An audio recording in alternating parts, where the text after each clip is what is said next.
Hey guys, what is going on? My name is Infinite, and we are back for the top 5 likes of Call of Duty Infinite Warfare that I gathered over the multiplayer beta weekend. So let's jump right into this. Now, you guys know that I did make some dislikes. I did have some very valid dislikes, in my opinion, and I hope you guys were able to see through some of those and see what I brought to the table.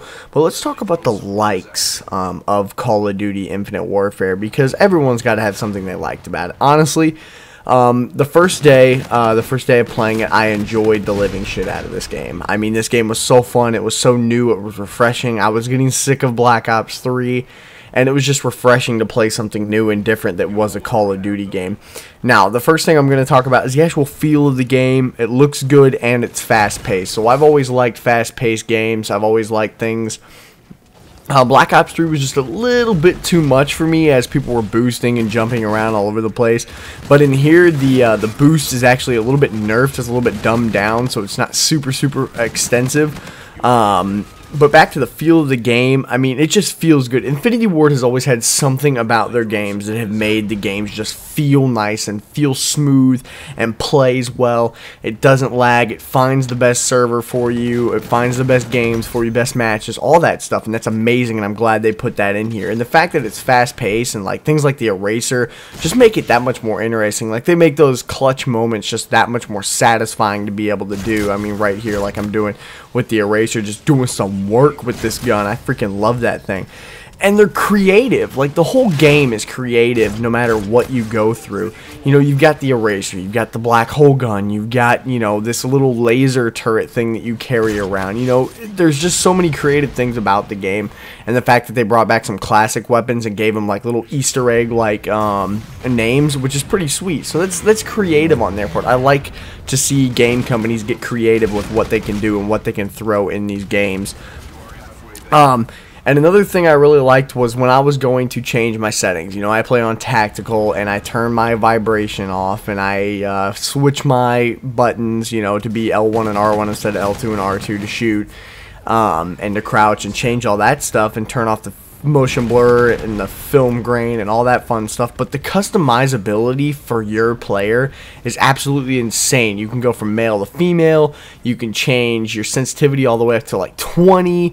You've got your film grain you can turn off. You can turn on the motion blur. You can turn off the motion blur. You can select 1,000 different freaking controller configurations for however you want to play the game. I mean, there's a ton of them. I might make a series on just kind of doing some of the different controller layouts, because some of them I was reading were like freaking weird.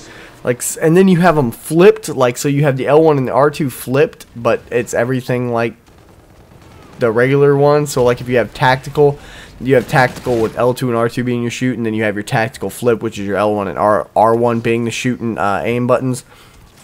And then the final thing that I want to talk about is that this game is always something different. No matter how much you play this game, there's always going to be something different to use, something different to work with, something different to get good with. It's always something different. Every single game, you never know what's going to happen because you never know what people are running. You know, granted, you know, you still get the perk system and all this other stuff, but you got different traits to run. You have different payloads to run on your guy. You have different combat rigs to try. You have different guns to try, different types of guns, different variants of guns. There's just so much variety in this game that I think it's going to be really good to see this year how people make use of everything that's put in this game and see who dominates the most, because I know I'm going to dominate just because I've been playing Call of Duty for years upon years. I mean, Call of Duty 4 was the first game that I played, not as long as some other people, but I have been playing Call of Duty for years, so I kind of know the ins and outs of Call of Duty at this point. But man, this game is just, it's fun, it's fast paced, it's got a lot of customization for the player.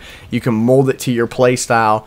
The EXO boost is completely nerfed. I forgot to talk about that. The EXO is nerfed to a certain extent. It's not as crazy as it was in Black Ops 3 and Advanced Warfare. You're jumping around all over the place, but it's manageable. Like, it's not like you can't win a gunfight if someone jumps straight up in the air over you, because I don't think they can actually jump straight up in the air and get to where your gun sight can't really see that height. But that's going to do it for the video today, guys. Let me know what your top #1 like is for Call of Duty Infinite Warfare and what you were looking forward to most. But anyways, that's going to do it for the video today. Thank you so much for watching. If you did enjoy, please smash the thumbs up button. It helps me out a ton. And subscribe if you are new to the channel. And as always, let your life be infinite. I'll talk to you guys later.